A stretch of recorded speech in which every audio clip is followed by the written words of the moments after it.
Next up, Sabbath. Oh yes, this has changed my life more than anything in the last, let's say, 6 years. Some things about the Christian faith is just so good to obey the way God made things. And Sabbath is one of them. Okay, this is going to be lekker. Jeremiah 6 verse 16. I could have read this about the previous teaching too. This is what the Lord says. Stand at the crossroads and look. Ask for the ancient paths. Ask where the good way is and walk in it. And you'll find rest for your souls. But you said, we will not walk in it. Ask for the ancient paths. I think this specifically refers back to the laws of Moses. There are ancient paths that the laws of Moses are built on. The order at creation. The life that God designed for us at creation. That we now in Christ get to go and explore and dig into again. The way things are when you're united with God. They're ancient paths. There's designs of God imprinted in us and in nature that if we would find them, if we'd look for the ancient paths and find them and walk in them, then we will find rest for our souls, which is what most of us in today's day and age need. Like everybody's talking about burnout and about mental wellness and all that stuff, and most people are going through a bad time half the time. And we struggle to find rest for our souls because of the way life is. The ancient paths is way that God designed, that if we'd walk in them, we'd find rest for our souls. But somehow that the let's say the sin that's in us, as Paul says, just like says, I will not walk in it. It seems stupid if you read that. You know, if someone says, walk in these ways, you'll find rest, and you said, no, I'm not going to do it. Why wouldn't you? Well, because you are like you are, and we are exactly like they are. So let's look into an ancient path called the Sabbath.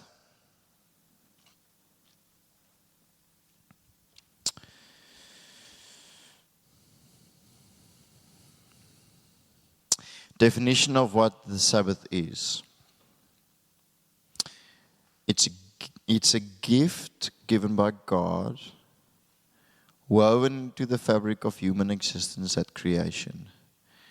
It's a holy day where we cease from our work and celebrate life with God. One day a week, every week.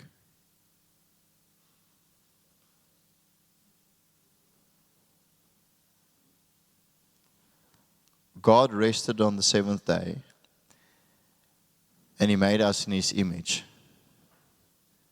and said, you'll also rest on the seventh day.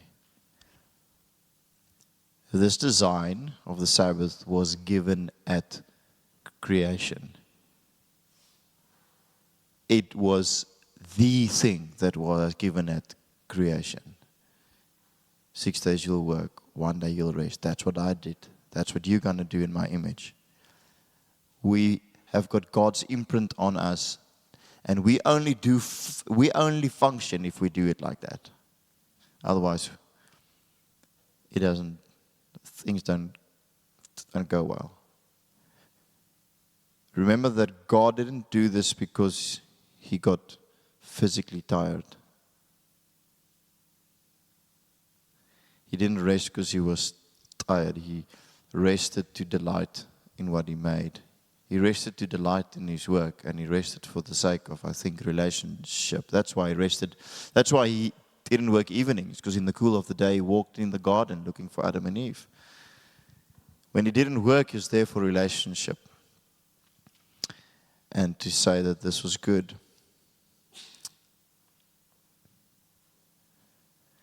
Then from creation onwards,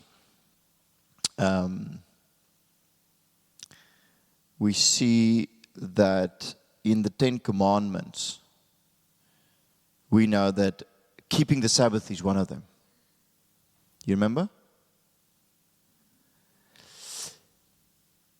9 of the things you'd read there, not making idols, not bowing down to other gods, not murdering people, not stealing people's stuff, those things. If you'd say them to any general person, any general human, some of them and others Christians for sure, you'd say, yes, like, it's not good to murder people.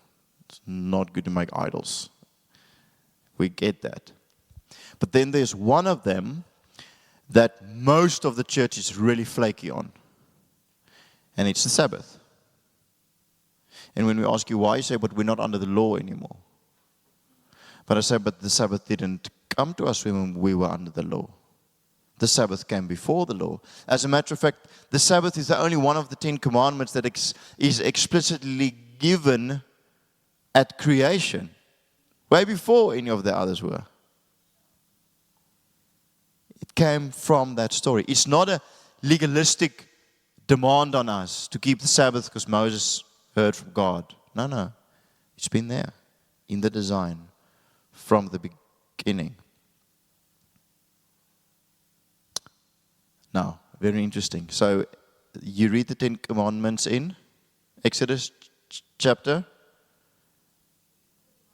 No. Ray? Exodus? Oh, come on, guys. 20.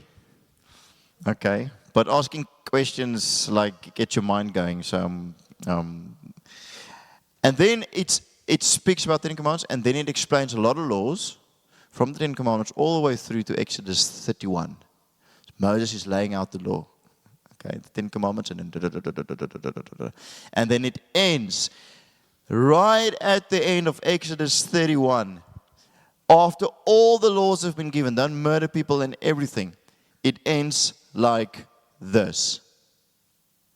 Above all, the Lord said to Moses, you to speak to the people of Israel and say, above all, you shall keep my Sabbaths.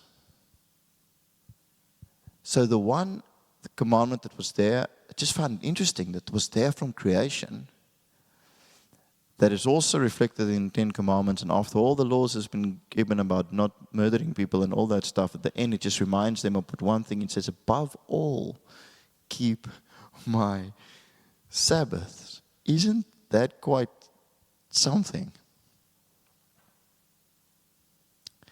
This resting thing is a really big thing for God. It's a really big thing for God that we don't work 7 days a week. Why? Well, a lot of those why questions I think we'll ask God one day. But I do believe that it's because He knows how He designed us and we work like that.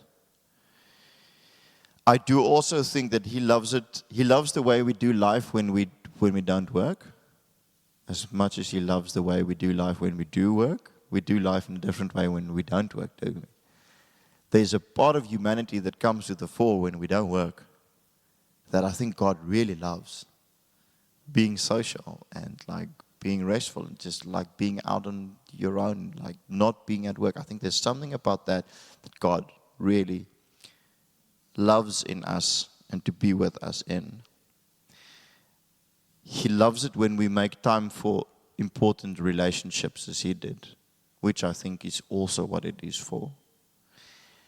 And He loves it when we gather as a community, which is obviously what is like what happens on those days, on like days that were declared holy, a holy convocation to the Lord. You shall not do any work. Then the Israelites would come together, and they would have a feast, and they would have a good time, a community gathering and worship. That's the most of you guys do it on most of you guys have your Sabbath on a Sunday. I don't, contrary to popular belief. But this Sunday I am off, so I'll be gone. we actually do every 7th week. We try to be off so that we are actually off 7 weeks a year. It just work out well. But anyway, a time for community and a time for gathering. He designed us like it. I think He loves the way we do stuff when we're not at work. That life, that kind of that part of life. I think it's for relationship. I think it's for gathering and worshiping. That He knew this, like life had to work this way. And remember that this is not legalism. This is not a requirement from heaven that says you must keep the Sabbath day. If that's what you're hearing, then you're hearing completely the wrong message. And it's like you should just you should put on a different lens and see that legalism would say, what day is it specifically really? Legalism would ask, do we have to keep it, and what if we don't? Legalism would say, do we still have to keep it under the new covenant? Those questions are irrelevant.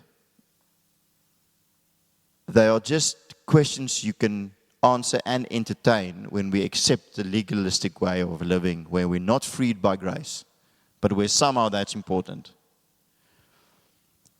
Freedom, on the other hand, understands the principle that God instituted at creation, said, I love the ways of God.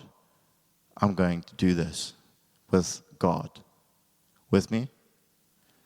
So, that's why we're not going to answer some of those questions, even though they can give rise to nice debates. The commands of God, remember, it's a loving Father. He's there because He really loves us. And it's us opening the gift of life that He has given us. And Sabbath is one of the things that He has given us. How do we know this? Because Jesus clarified it to us. When they made Sabbath such an incredibly tense, legalistic demand on the people, they weren't even allowed to walk further than a certain amount of steps. Have you seen in Sea Point all those things up in the streets that shows the Jews how far they can walk on the Sabbath? Have you seen it? It's all over Sea Point. It looks like lamp poles, but when you look up, you see it's just a long pole, and then there's a wire running across the road, and then it goes down to the other side. It's for certain areas to mark out a day's journey. There's a lot of them in Sea Point area that marks out those journeys. Isn't that interesting? But there's so many laws that came on the Sabbath that Jesus had to come in there and say, that's not why we did this in the first place. He said in Mark 2:27, the Sabbath was made for man, not man for the Sabbath. We're not made to keep the Sabbath. The Sabbath was made as a gift for us. And actually, we're designed in a way that has to respond to a 7-day work week. Our bodies respond to a 7-day work week. Work 6, rest 1, that works. Like, don't do it, it doesn't work. It was made for us. It's a gift to us to keep. You can get that bicycle as for free, but if you don't keep your Sabbath and have time to ride it, then what's the use of having it? You need to practice the gifts of God, then they become everything that they could become. It's a blessing to us, given to us. So interesting that the world has always worked on this 7-day week. Isn't that just interesting? Just pause and think that like why does it work this way? Like, it's always worked this way from the beginning, but now the world says like Christianity is rubbish and the Bible's rubbish. But like, that's the way it's been from when the Bible was written, then like thousands of years ago, and it's been like that forever. Then, interesting, during the French Revolution, they said that the 7-day calendar was considered by them as being non-scientific scientific and associated with religion.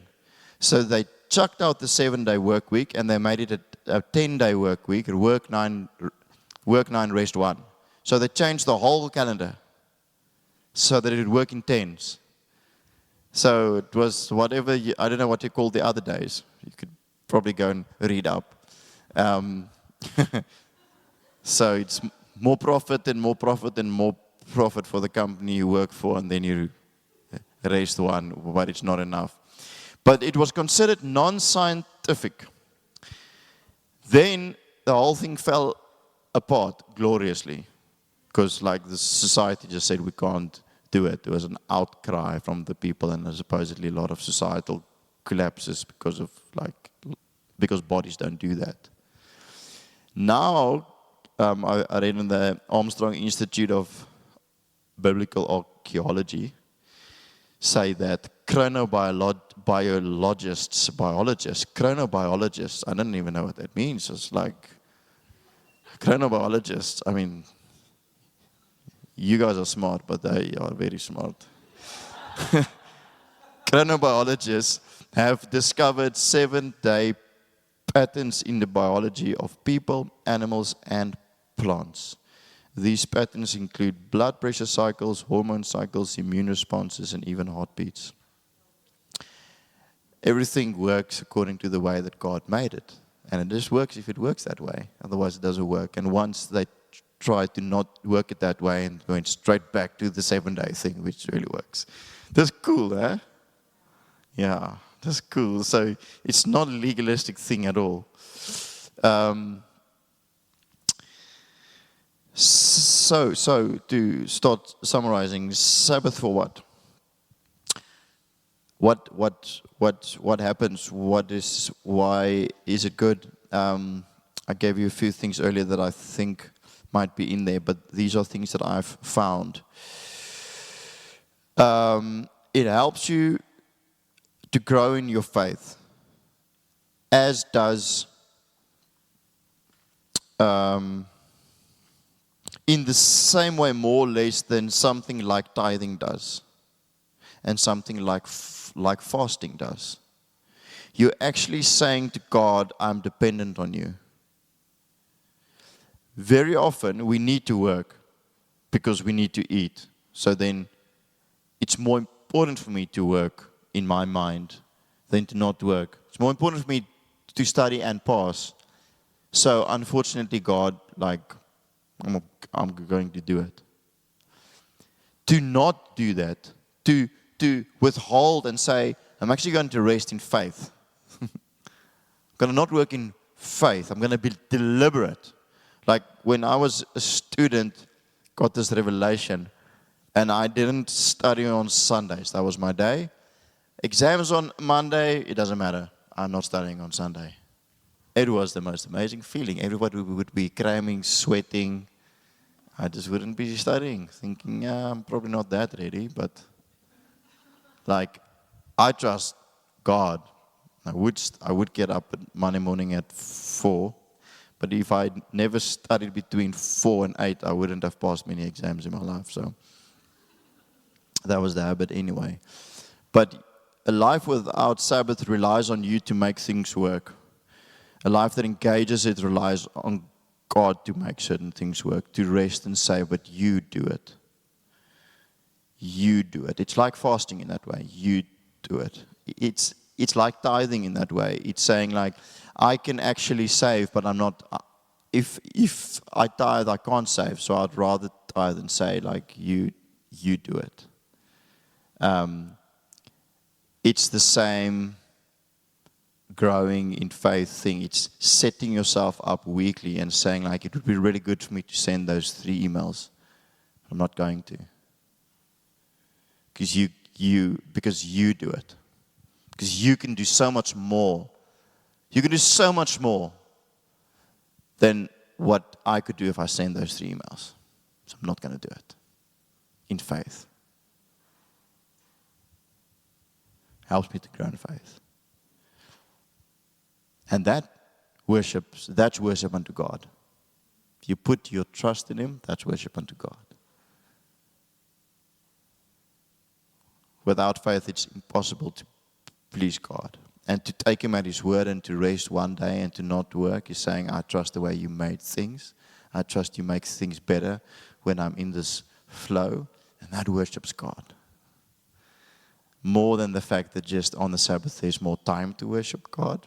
Just the mere fact that you do that acknowledges Him as God and as the creator of this order, of this ancient path. It's health to your bones. Like I've said a couple of times now, it's good for your health.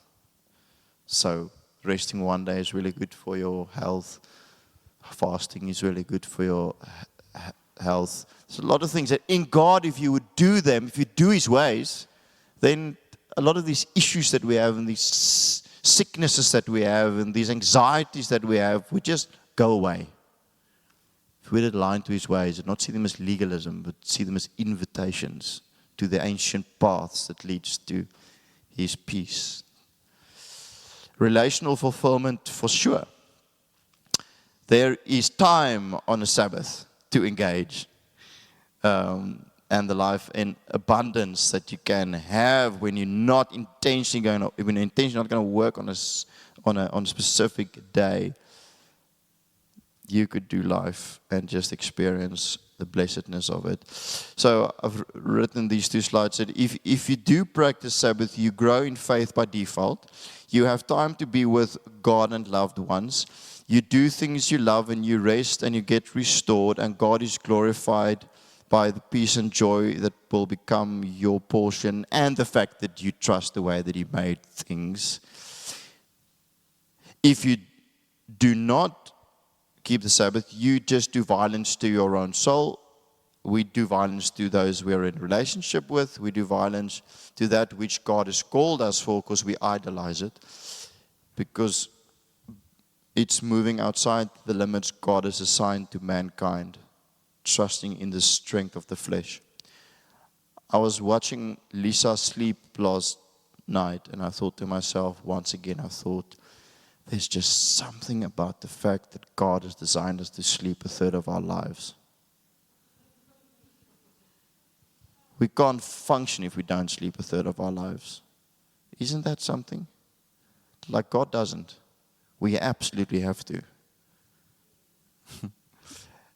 And it's those limits that He has assigned, of which some we accept, and sometimes we break them and we work harder, we sleep 4 hours and we think we're Superman and we come crashing down. And the same with the Sabbath. The same with the Sabbath.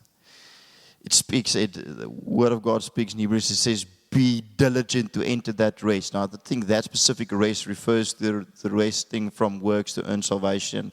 But there's something about being diligent to enter rest. It's almost work to get into that space. It's not like, I'm just going to rest tomorrow, so then I just kind of fall into it. We don't. We tend to continue working, at least in our minds. We don't just fall into, you have to be quite diligent to enter into rest. You have to find ways to get yourself to get into rest. So, if all of this is true, why on earth would you not practice the Sabbath? It's got nothing to do with being under the law. It's got everything to do with the way God has designed us.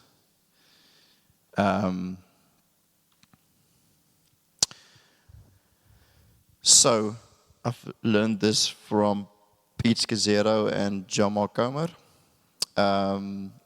They say it's not just an off day. They've studied this a bit deeper, and they say the way that they say they do a Sabbath is that the first thing you do for a Sabbath is that you stop. That's that diligence. There's some effort there to actually stop. So a ceremony helps. Lighting a candle or having a specific meal at a specific place in your house, or having a walk on the beach, or whatever you can institute helps to train your brain. This is what I do when I'm not going to work after. I'm not going to work after I do this. So to do something deliberately to stop. Then to do things deliberately to rest. So wake up without an alarm and take a nap, for instance. Or just sit in your garden, which all of you have got lovely gardens, so just sit in them. If you'd ever leave Cape Town for lack of a garden, we'll have to have a talk. Then delight, do beautiful and fantastic things. Like God created you with specific things that you do. Like Renelle loves sewing. Most things she wears, she made. So lately, she loves that. I love gymming, of course. So, no, I just love the sauna. Ek sweet al my sauna uit. And then Jama Comer says the last thing is you also need to find some time to worship. So if you would stop, rest, delight, and worship, that could be a very good way for you to engage the Sabbath without just having it like a casual day off that after sometimes just doesn't make as much sense. What we do to end it all off with, what I do. So this slide is actually not accurate anymore because we've changed it, and I didn't realize it when I looked at it earlier today. But on a Thursday night, we currently do date night on a Friday night most of the time, but we would sometimes swap it to a Thursday night. But what worked really well for us is on Thursday evening, we start Sabbath.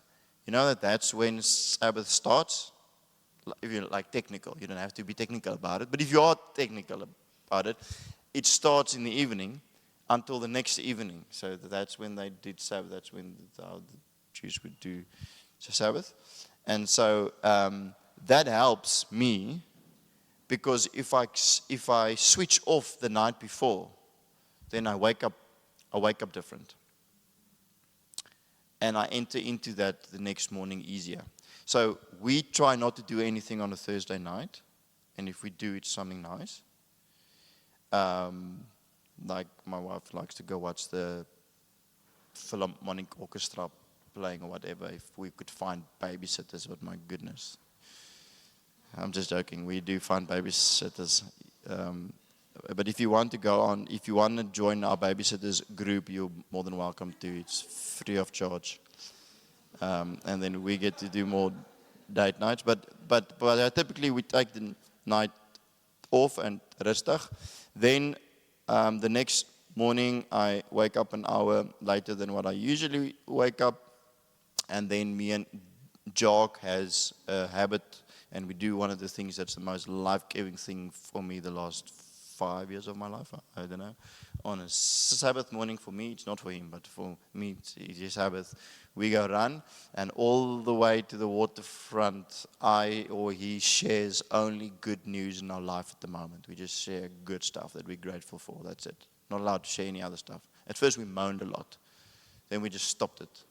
And now we just say, we only share good news. It doesn't matter what hell you're going through. You just do that for 45 minutes for me and 45 minutes for him. And we drink coffee halfway. And it's the best Sabbath activity I can imagine. So some of you have seen us on the promenade then. That's what we're doing. We do sometimes go off into a few rabbit holes, but that's just like human nature. Slots for quiet time, then we would get back. So then we've got the morning, the kids are at school. Then me and my wife would figure out who goes what, where, who does what kind of a time with Jesus. So I don't do my time with Jesus really early on that day because I sleep a little bit later, and then we do it in the morning later on. Then I go fetch the children. That's my turn to fetch the kids on a Friday.